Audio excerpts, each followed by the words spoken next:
नमस्कार, IBC 24 देख रहे हैं आप और मैं हूं आपके साथ अविनाश कर और यह है एमपी का खास बुलेटिन मध्य प्रदेश में आज क्या हुआ। और इस बुलेटिन की शुरुआत करेंगे एक बहुत बड़े अपडेट के साथ। हरदा ब्लास्ट मामले में IBC 24 ने एक अहम और एक बहुत बड़ा खुलासा किया है। 19 कमरों में धमाके का पूरा सच इसमें छिपा हुआ था। खुलासे में यह सामने आया है कि हादसे से 4 महीने पहले धमाके वाली फैक्ट्री की जांच हुई थी और इससे पहले फैक्ट्री की जांच 14 सितंबर 2023 को हुई थी। यह खुलासा मौके पर पहुंची IBC 24 की टीम ने किया है। हर कमरे की सच्चाई पहली बार टीवी पर दिखाई। पूरी फैक्ट्री में 27,25,000 बम रखे हुए थे। IBC 24 के पास जांच रिपोर्ट की कॉपी भी है। 14 सितंबर 2023 को हादसे वाली फैक्ट्री की जांच हुई थी, जिसके बाद SDM ने हर जांच में हर कमरे की जानकारी दी थी। बावजूद इसके ये फैक्ट्री धड़ल्ले से वहां पर संचालित हो रही थी। और IBC 24 के खुलासे पर हरदा से कांग्रेस के विधायक RK दोगने ने यह कहा है कि पूरे मामले में प्रशासनिक स्तर पर बड़ी लापरवाही हुई है और मामले में अब जिन अधिकारियों की मिलीभगत है सभी पर मुकदमा दर्ज होना चाहिए। इस मामले में रामनिवास रावत ने कहा कि हरदा मामले में सरकार लीपापोती कर रही है। स्कूली शिक्षा मंत्री राव उदय प्रताप सिंह ने कहा कि हरदा मामले में सदन में व्यापक चर्चा हुई है। घटना की संजीदगी से जांच चल रही है। रिपोर्ट आने के बाद दोषियों पर सख्त कार्रवाई की जाएगी। तो 19 कमरों में धमाके का पूरा सच IBC 24 आपको बता रहा है।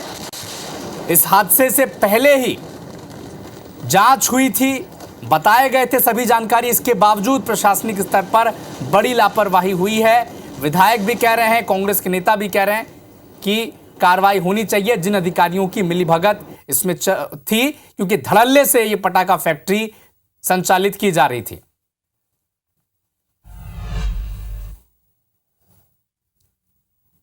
ये देखा जाए तो प्रथम दृष्टया प्रशासन दोषी है। न्यायिक जांच की मांग की थी हमने, उन्होंने स्वीकार नहीं की। वो इस प्रकरण को दबाने का प्रयास, लीपापोती जैसे सभी प्रकरणों की होती है वैसे करने का प्रयास कर। नहीं था उनके पास। ये बिल्कुल सही है। ये सब चीज़ों को पॉइंट को क्यों नहीं बता रही सरकार? पहले दिन ही बताना चाहिए था ना। आपकी गलती है, वो गलती आज नहीं कल खुलेगी, सो एक्सेप्ट करना चाहिए था। जब अगर आपके कमिश्नर ने स्टे 1 महीने का दिया था, क्यों चल रही थी? उसके बाद आपका लाइसेंस निरस्त था, क्यों चल रही थी? माननीय मुख्यमंत्री जी ने बहुत व्यापक इस पर जवाब दिया है। कार्रवाई हो रही है और जाँच संजीदगी के साथ चल रही है। बहुत उसको मॉनिटर करके चीफ मिनिस्टर साहब खुद देख रहे हैं। और आप देखना, जो जांच प्रतिवेदन आएगा उस पर 100% कार्रवाई होगी। आवश्यकता होगी सख्त कार्रवाई भी की जाएगी। हरदा में फिर हादसे को न्योता मिल रहा है, क्योंकि एक बड़ी लापरवाही वहां पर फिर से सामने आ रही है। नहर में भारी मात्रा में सुतली बम बहा दिए गए हैं। ग्रामीणों ने इसका वीडियो बनाया है। सिराली थाना क्षेत्र का यह मामला बताया जा रहा है। हरदा फिर वहां पर बम का जखीरा मिला है। घटनास्थल से 1.5 किलोमीटर दूर 70 बोरी बम बरामद किए गए हैं। रेलवे ट्रैक के किनारे बम से भरी बोरियां मिली हैं और अब मामले की जांच में प्रशासन जुटा हुआ है। नहर में सुतली बम बहा दिए गए, रेलवे ट्रैक के किनारे 70 बोरी बम बरामद किए गए हैं। ये 2 तस्वीरें देखिए। फिर से एक बड़ी लापरवाही हरदा में देखने को मिली है। हरदा में फिर से ये जो 2 तस्वीरें हैं, एक बड़े हादसे का न्योता देने वाली तस्वीर ये दिखाई पड़ती है।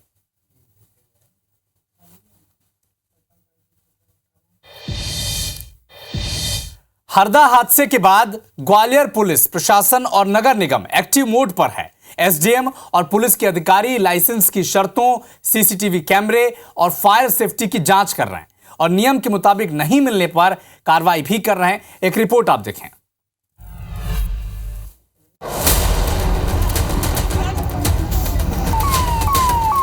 हरदा हादसे ने अवैध पटाखा गोदामों और फायर सेफ्टी को लेकर प्रशासन की आंखें खोल दी हैं। यही वजह है कि प्रशासनिक अमला नगर निगम के साथ मिलकर ग्वालियर चंबल संभाग में ताबड़तोड़ कार्रवाई शुरू कर चुका है। ग्वालियर में जांच टीम ने गड़बड़ी मिलने पर 14 पटाखा दुकानों और फायर गोदामों को सील कर दिया है और अवैध रिफिलिंग मिलने पर गैस एजेंसियों पर भी कार्रवाई की गई है। साथ ही ग्वालियर नगर निगम ने 1700 से ज्यादा रेजिडेंशियल और कमर्शियल बिल्डिंग में फायर सेफ्टी के उपकरणों को लेकर नोटिस भी थमा दिया है और तय समय में नेशनल बिल्डिंग कोड का पालन नहीं किए जाने पर बिल्डिंग सील करने की चेतावनी भी दी है। देखिए, जो दुकानें सील की गई हैं उसका ये मतलब है ही नहीं कि वो बिल्कुल गलत थी। कई लोग मिले नहीं, कई लोगों ने थोड़ा समय चाहा है, कई लोगों के रिकॉर्ड अचानक मांगने पे उनके जिनके पास रिकॉर्ड थे उपलब्ध नहीं थे, कई के रिकॉर्ड अपडेटेड नहीं है, कई लोगों ने आगरा से जो लाइसेंस मिलता है उन्होंने अप्लाई कर रखा है पर उनकी अनुमति अभी आई नहीं है। अभी में करीब 1700 लोग जिन्होंने विधिवत कार्रवाई नहीं की थी और जिनकी कई कमियां पाई गई थी उनको मैंने नोटिस दिए हैं और उसमें उन्होंने करीब 1400 लोगों ने परमिशन ले ली है और बाकी जिन्होंने नहीं ली है उनके विरुद्ध कार्रवाई की भी चल रही है और अगर उन्होंने दूसरे नोटिस पर नहीं किया तो उनको सील भी कर दिया जाएगा। अगर ग्वालियर चंबल संभाग में अब तक के हुए हादसों की बात करें तो 20 अक्टूबर 2022 को मुरैना के पटाखा गोदाम में ब्लास्ट हुआ, जहां हादसे में 6 लोगों की मौत हो गई थी। 25 अक्टूबर 2019 को ग्वालियर में अवैध पटाखा बनाते वक्त ब्लास्ट हुआ था, जिसमें 3 लोगों की मौत हो गई थी। 5 अप्रैल 2017 को दतिया में पटाखा फैक्ट्री में धमाका हुआ, जहां हादसे में 5 लोगों की मौत हो गई थी। 29 नवंबर 2022 को शिवपुरी में पटाखा फैक्ट्री में ब्लास्ट हुआ, जहां 6 लोगों की मौत हुई और 20 लोग घायल हुए थे।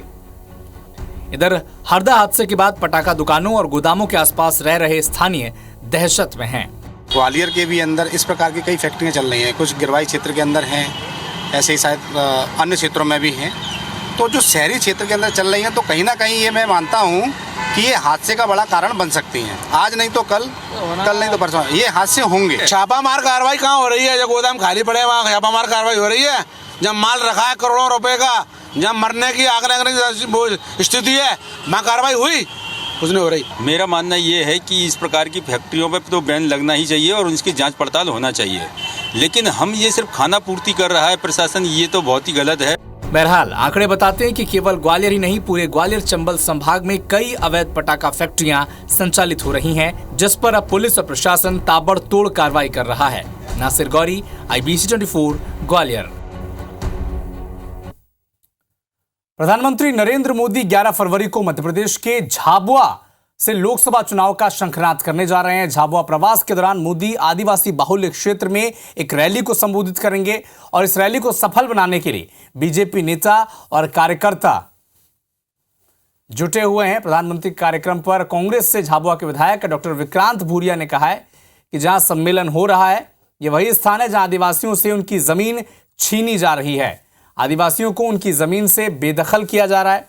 वहीं मध्य प्रदेश में बेरोजगारी के मुद्दे को लेकर भी कई आरोप कांग्रेस ने सरकार पर लगाए हैं।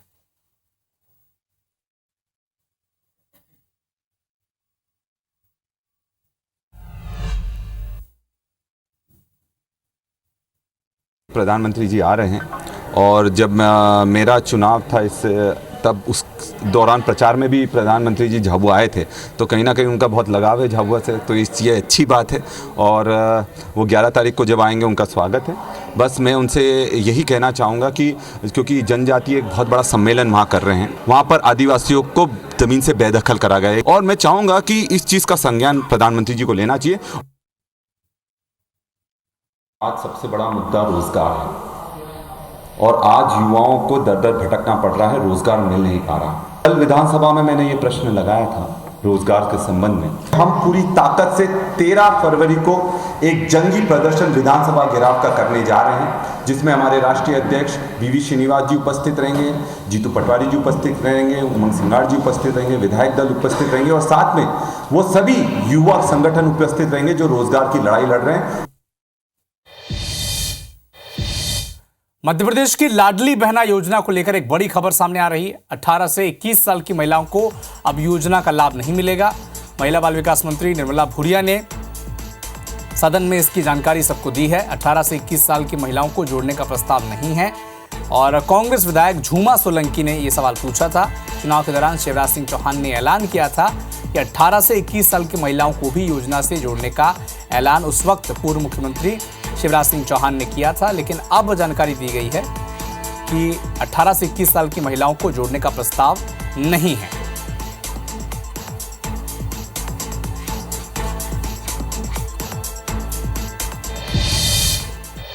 इधर कैग की रिपोर्ट के बाद मध्य प्रदेश के कई विभाग सवालों के घेरे में हैं। रिपोर्ट के मुताबिक पर्यावरण, PWD, ऊर्जा, उद्योग ऐसे कई विभाग हैं जिनमें बड़े घोटाले किए गए हैं। रिपोर्ट में कहा गया कि गलत फैसले, कोयले के कम उत्पादन, रॉयल्टी वसूली में कमी के चलते सरकार को 1400 करोड़ का नुकसान उठाना पड़ा है। रिपोर्ट में सड़कों की गुणवत्ता पर भी सवाल उठाए गए हैं। साथ ही ये भी कहा गया है कि ठेकेदारों को समय पर भुगतान नहीं करने से सरकार पर देनदारियां बढ़ी हैं। इसके अलावा रिपोर्ट में यह भी बताया गया कि पीडब्ल्यूडी में इंजीनियर्स ने सड़क गुणवत्ता की गलत रिपोर्ट पेश की है।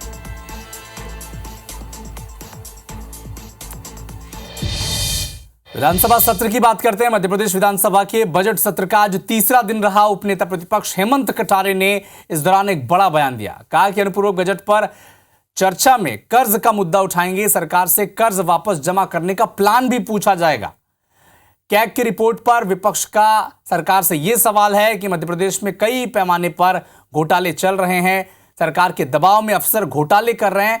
यह आरोप हेमंत कटारे उपनेता प्रतिपक्ष ने लगाए हैं और यह भी पूछा है कि जो कर्ज लेने जा रही है सरकार, ले रही है लगातार, इसे चुकाने के लिए सरकार के पास कौन सा प्लान है, यह भी बताएं।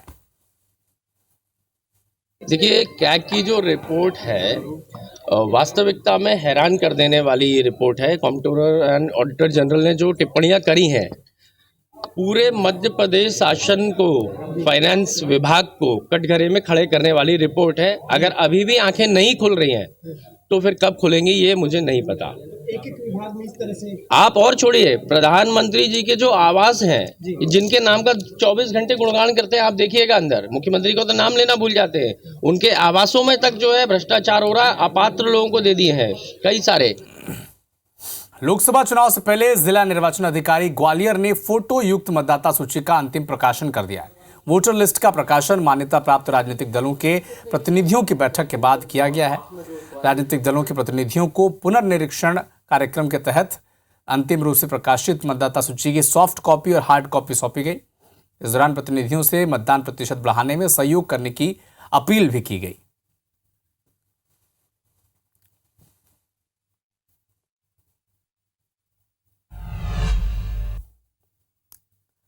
इधर ग्वालियर में बहू के साथ ससुराल वालों ने मारपीट की है। प्रताड़ना से तंग आकर बहू एसपी ऑफिस पहुंची। एएसपी ने थाना प्रभारी को कार्रवाई के निर्देश दिए हैं। हजीरा के इंदिरा नगर इलाके की घटना बताई जा रही है। तो बहू के साथ ससुराल वालों ने मारपीट की और प्रताड़ना से तंग आकर एसपी ऑफिस वो जा पहुंची। फिलहाल थाना प्रभारी को निर्देश दिए गए हैं एसपी की तरफ से कि पर्याप्त कार्रवाई की जाए।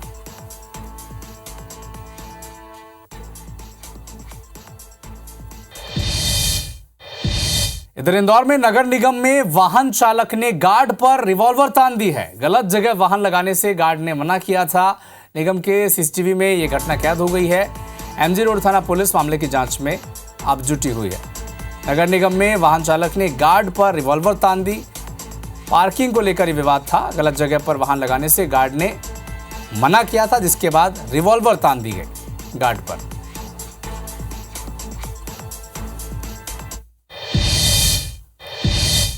धार में जहां इंदौर अहमदाबाद पर कच्चे तेल से भरा एक टैंकर अनियंत्रित होकर पलट गया और इस हादसे के बाद टैंकर में मौजूद तेल सड़क पर बहने लगा। स्थानीय लोग खाने का तेल समझ बैठे इसे, और फिर क्या था, लोगों के बीच तेल लूटने की होड़ मच गई और जिसके हाथ जो भी बर्तन लगा वो उस बर्तन में तेल लूटने में लग गया। हादसे वाली जगह पर पुलिस पहुंची, लोगों को समझाइश दी, लेकिन स्थानीय लोगों ने पुलिस की भी एक नहीं सुनी।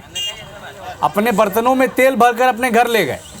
और लेकिन जब ग्रामीणों को यह पता चला कि टैंकर में खाने वाला तेल नहीं बल्कि पेट्रोलियम पदार्थ है, तो वो अपने वाहन लेकर तेल लूटने भी पहुंच गए। करीब पौन घंटे तक तेल की लूट का यह खेल चलता रहा। टैंकर कच्चा पेट्रोलियम पदार्थ लेकर गांधी धाम से इंदौर जा रहा था, लेकिन इस बीच जो हादसा हुआ उसमें ग्रामीण तेल लूटने में लग गए। ग्रामीणों को लग रहा था कि खाने का तेल है। पता जब चला कि पेट्रोलियम पदार्थ है, तब भी वो लूटने के लिए वहां पर मौके पर मौजूद ही रहे।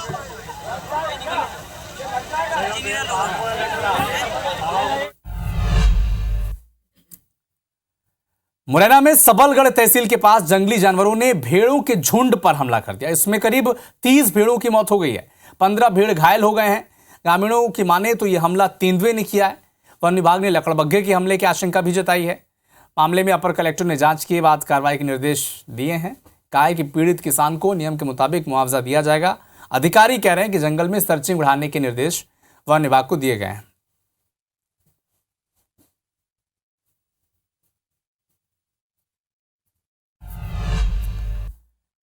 इधर हटा में प्रधानमंत्री ग्राम सड़क योजना में एक बड़े फर्जीवाड़े का मामला सामने आया। सड़क का निर्माण करने वाली कंपनी पर आरोप है कि वो बटियागढ़ ब्लॉक में बन रही सड़क में अवैध उत्खनन के मटेरियल का इस्तेमाल कर रही है।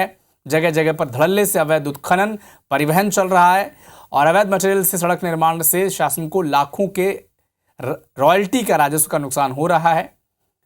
और हिम्मतपुरा, घोघस और आदिवासी कॉलोनी दोनों मार्गों के लिए करोड़ों रुपए का बजट स्वीकृत किया गया है।